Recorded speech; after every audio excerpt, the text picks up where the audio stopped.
Yeah, this game sucked, and I'm sorry. We got to move Tyreek Hill down the rankings. I mean, I don't know how long we can go with Tyreek Hill not showing wide receiver one production. I mean, today he saves the day with the touchdown, but still, the big thing with Tyreek that I want to talk about is the fact that we had the report that he is playing through a torn ligament in his wrist. And typically I'd say, okay, well, if he's playing through it, do we need to really make any dramatic changes? If he's playing through it, doesn't mean he's going to be fine. But if we go through and look at what Tyreek Hill has done, Tyreek Hill has consistently, not just in the games where you've had no Tua, but now for 3 weeks straight in the games where Tua has been playing, Tyreek has disappointed. Like going through and looking at what we have here with Tyreek at the moment. This spot where you get the 11.7 fantasy points. Over the past 3 weeks with Tua, the man's averaging about 12 points per game. You look at the season so far, obviously a lot of these games you can throw out the window, throw out week 3, throw out week 4, throw out week 5, throw out week 7. None of these weeks are relevant, yet freaking Skylar Thompson at quarterback. And yes, we may or may not be working on a Josh Allen trade with Sal. I know y'all saw that in the league chat.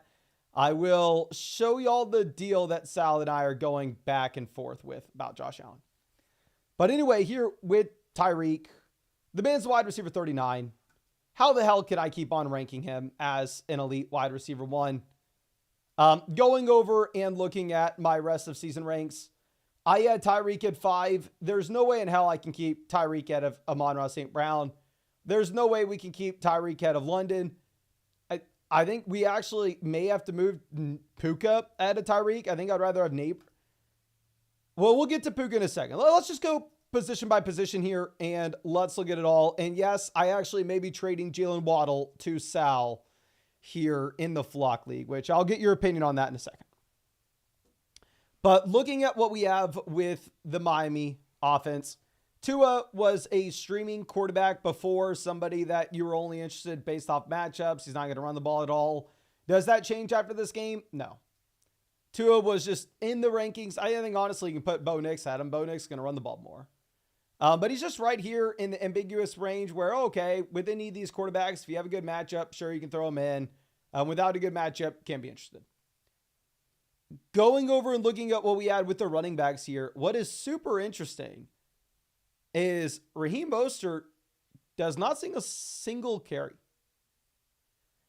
The only running backs that see carries here are actually Devon Achane as well as Jalen Wright.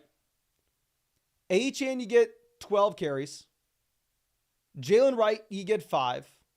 And yes, and when Jonnu got them down to the 1, and they just kind of gave the touchdown to Tyreek, I'm sure anybody with Achane was pretty pissed. But the thing about Achane is he is going to save his day as a receiver most weeks, right? This week, you do get 5 targets, but you only have 15 receiving yards. Now, obviously, if you play in a full PPR format, Achane still gets there with the 5 receptions. So you still come away with about 10 fantasy points for Achane. Is that spelling out elite RB1 production? Probably not. Honestly, if this Miami Dolphins offense continues to struggle in this way, I'd rather have Henry over Achane. I'd rather have CMC over Achane.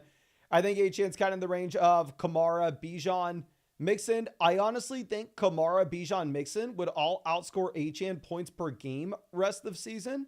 But the tiebreaker I'm going to use here, because to be fair to Achane, the man has scored over 25 points most weeks that Tua has played. To be fair with Achane as well, you're going to get the extra game out of him, where you only have 4 weeks left until the fantasy football playoffs. So if a guy still has his bye week to go through still, that's actually a pretty big deal. So you won't have Kamara week 12. You won't have Bijan week 12. You won't have Mixon week 14. But Achane's going to play every single game the rest of the way. I'm going over and looking at what we have maybe with our next option here. Raheem Mostert, obviously, we got to drop him down. I mean, if Jalen Wright is mixing in, there's just no way that you could view Mostert as anything more than just the potential pickup if you were to get an injury to Achane. Like, I can't even have him ahead of the top end handcuffs, such as Charbonnet, Algier, Braylon Allen, because even if you were to get an HN injury at this point, I would assume that Mostert split in the backfield with Jalen Wright. And how excited are we about him truly there? And when they were on the 1 yard line, you actually had HN in the game. Mostert was not on the field. And again, Mostert doesn't have a single carry in this contest. So for me, again, some of these premium handcuff backs, like I think you throw Jalen Ward in there until we get word that Najee Harris is good to go. Jordan Mason, obviously still a premium handcuff back. I think we probably move Mostert all the way down to about RB 44. He can be, honestly, the thing was Benson, Spears, Davis. I know if their starters go down, you can actually, if James Cook goes down, Ray Davis is a must start running back. HN goes down. I don't know if we can say that about Mostert because I think Jalen Wright will have some usage. Going over, I don't even know where we had Jalen Wright in the rest of season rankings. We had Jalen Wright at 63 coming into this week. I actually picked him up in the Flock League just in case you had an injury to either Mostert or HN in this week, but I think you throw him down at 59. Most leagues, obviously, you're not interested in Jalen Wright. I'll be dropping him the second that we have waivers open up in the Flock League. But anyway, let's move this over and let's look at what we have with the receivers. So shout out to anybody who was with us with the underdog picks in the live stream before the game. The only underdog pick that I could find that I liked, other than obviously the freebie, was Jalen Waddle to have at least 40.5 receiving yards. He gets there. Waddle also leads this team with 6 targets. And let me see if my Jalen Waddle trade is still out there on the table with Sal in the Flock League. I think potentially he did take it back on us. And yes, he did. Let me see if I'm smart enough to figure out how to view the transactions here to see if I know how to view a redacted trade. Your boy may not be smart enough to figure that out. So you know what we're going to do instead? Can I see my DMs with Sal? Okay, we can maybe pull it up. But regardless, I'll just let you know what the trade was. Maybe I can go ahead and pull this up. I had been trying to wheel and deal Jalen Waddle over the past week.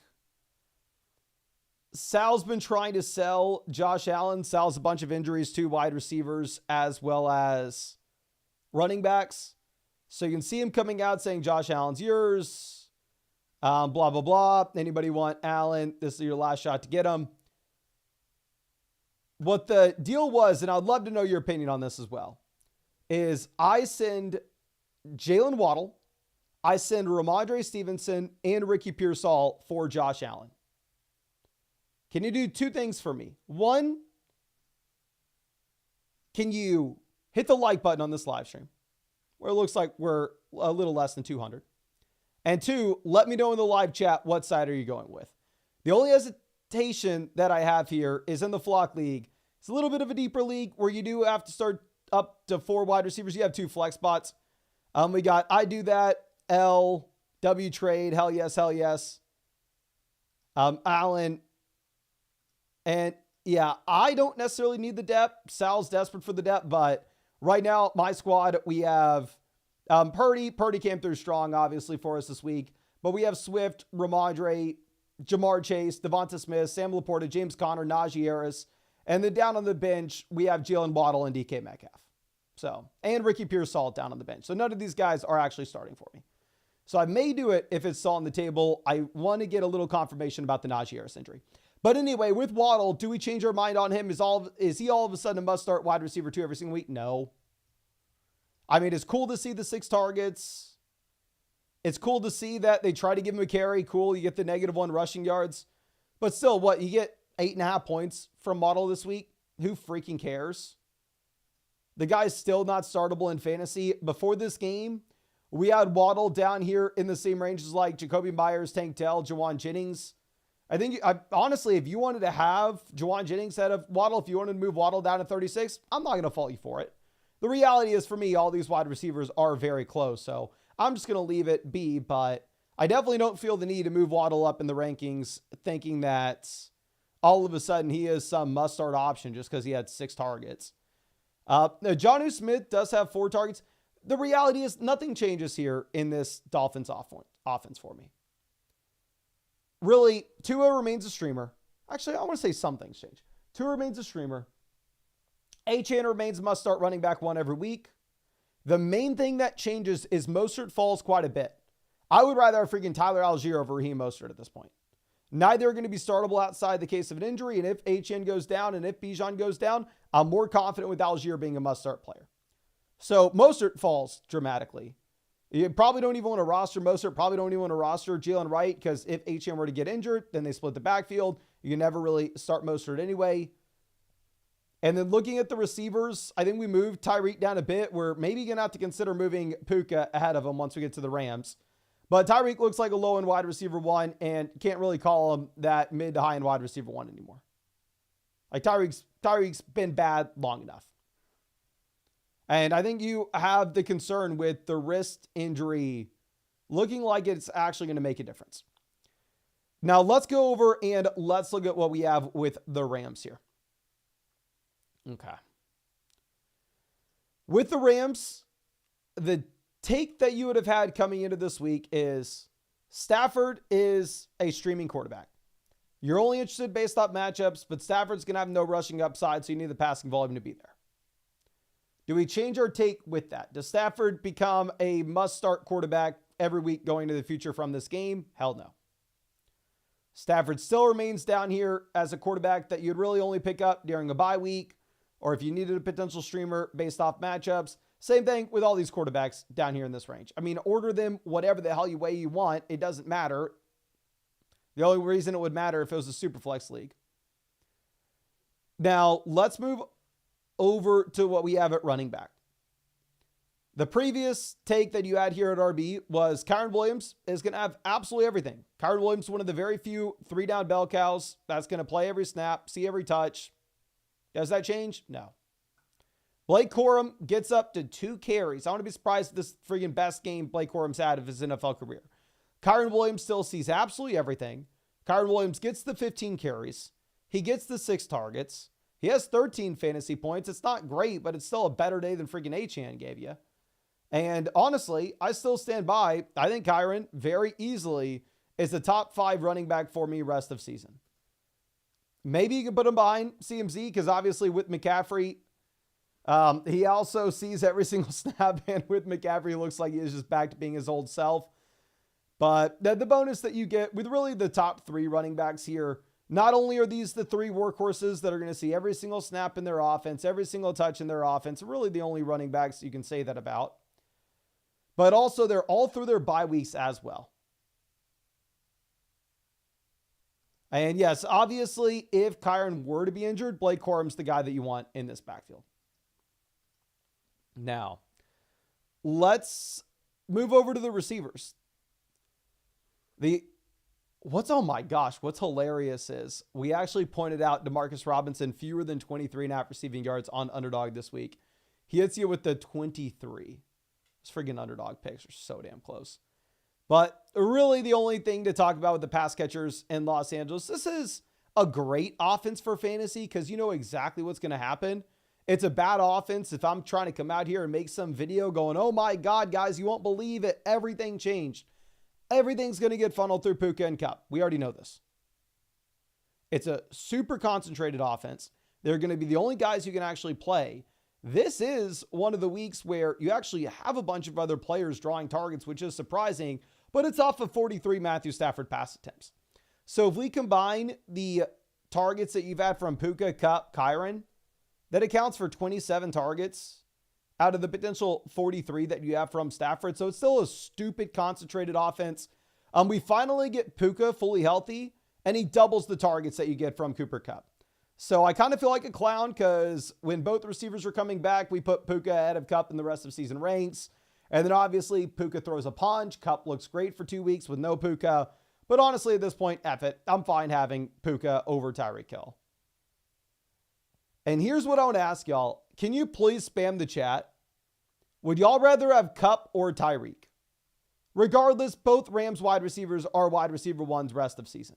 I think you have to prefer Puka based off what happened last season. I mean, if you remember, we were drafting Puka ahead of Kupp coming into the year. Now Puka comes out here and doubles the targets of Cup. We got Cup, Tyreek, Tyreek, Tyreek. Cup, Tyreek, Cup.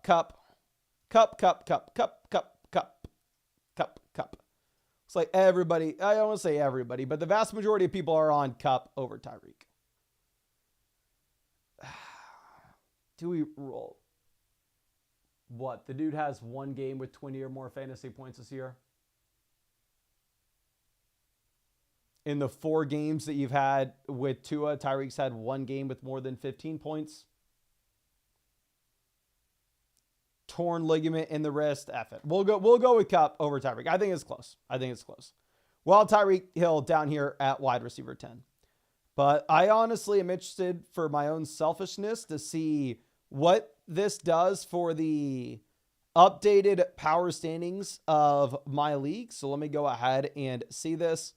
We are currently 5th in the updated power standings, but your boy is going to be 6-4, and I'm going to be 3rd place in the actual league standings. So I am very excited about that. But obviously, I want to remind you too, if y'all ever wanted to go check out the rankings on the site, they're free. If you ever wanted to go through and take advantage of the My Teams page, this is what I'd highly recommend to do if you haven't done so already. It's completely free as long as you play on Sleeper, ESPN, or Yahoo. You can go ahead and link your league with the site.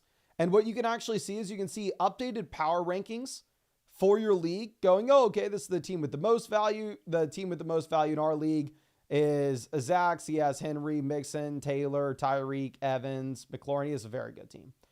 The team with the least value in our league is Joe, who's wide receiver 1's Cortland Sutton.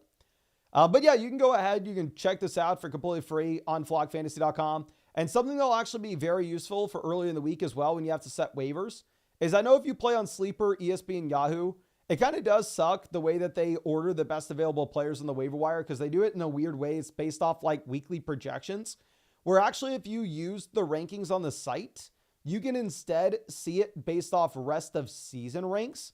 Now, for my own league, the waiver wire is absolutely garbage, right? There aren't going to be too many options available. In your league, you'll see some exciting players out there on the waiver wire. But I definitely recommend taking advantage of this tool. 1, it's just really cool to see how your league changes over time.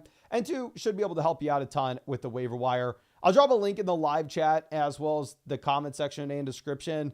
It's just flockfantasy.com. And like I said, you can link for free if you play on Sleeper, Yahoo, or ESPN.